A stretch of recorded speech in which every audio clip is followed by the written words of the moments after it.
Hey everyone, in this video I will show you the full process of designing a Figma plugin using HTML. First, we need to prepare the development environment. You will need a code editor.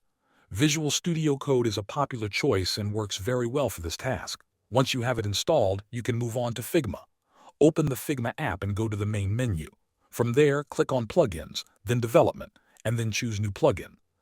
Figma will ask you to select a template. Choose the default template, which already includes a user interface setup. Follow the prompts and choose a location on your computer to save the plugin files.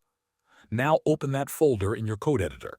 You will see files like manifest.json, code.ts, and ui.html. The ui.html file is where you design the plugin interface. Open this file and start adding standard HTML elements like buttons, inputs, and text.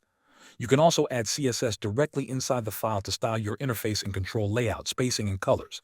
Next, we add interactivity. Inside the ui.html file, you can include a script tag.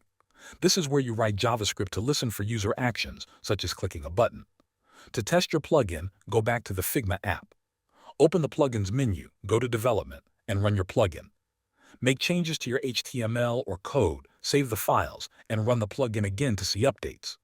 This workflow lets you use HTML and CSS to design the interface, while JavaScript connects everything to Figma. Thanks for watching.